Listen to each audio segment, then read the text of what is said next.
بات تو یہ ہے کہ دیکھیے یہ ایک پریزمپشن ہی غلط ہے کہ 6 لاکھ مریض پاکستان میں افیکٹ ہوئے.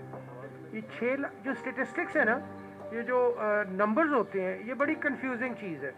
یہ 6 لاکھ آرام سے 60 لاکھ ہو سکتے تھے اگر یہ سب کچھ نہ کیا جاتا.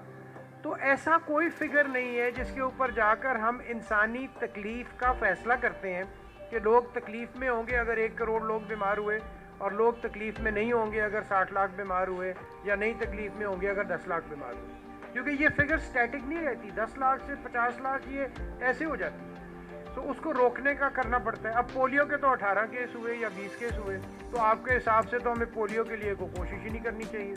دوبارہ ہمارے پاس پولیو کی لائنیں لگ جائیں گی. تو ڈیزاسٹر کا انتظار نہیں کیا جاتا, ڈیزاسٹر کو روکا جاتا, چاہے وہ کسی بھی فارم کا ڈیزاسٹر ہو. پہلا اصول یہ ہے. دوسرا اصول یہ ہے کہ حکومت کے لیے سب سے ڈراؤنا خواب ہوتا ہے اکنامک انیکٹیویٹی, مہنگائی.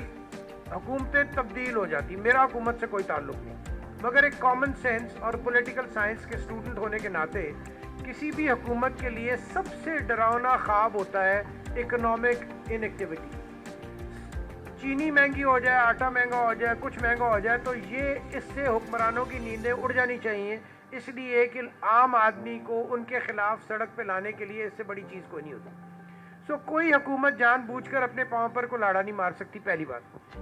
دوسری بات, اس فیملی میں جس میں اب یہ ہمارے پاس تھے وی سی نشتر میڈیکل کالج, وہ ان کے بھائی, ان کی ایک ہمشیرہ.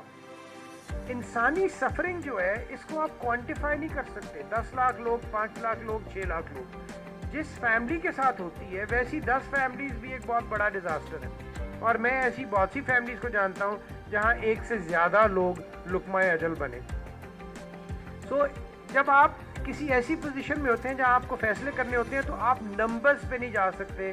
جب انسانی سفرنگ ہو, نمبرز ڈائلیوٹ کر دیتے ہیں آپ کی تکلیف کو.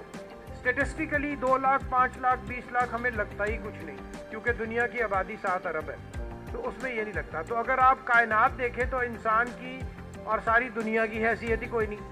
تو اگر آپ اس فلسفے پہ چلنے لگیں کہ سائز آف ڈیزاسٹر کیا ہے, تو یہ تو ایک ہیلتھ ڈیولپمنٹ میں اور ہیلتھ پلاننگ میں یہ آ ہی نہیں سکتا.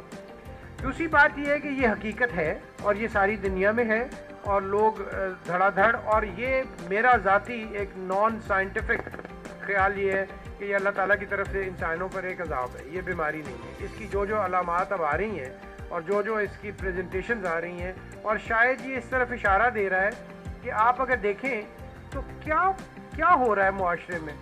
آپ کو نارمل زندگی کی طرف واپس جانے کی تلقین ہو رہی ہے, اور تو وہی کچھ نہیں رہا سوائے ماسک کے علاوہ.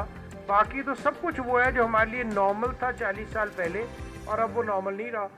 یہ اللہ تعالیٰ کی طرف سے ایک بہت بڑی اپرچونٹی ہے سوسائٹی میں بہتری لانے کے لیے کہ we revert back to what was meant to be the way human should leave.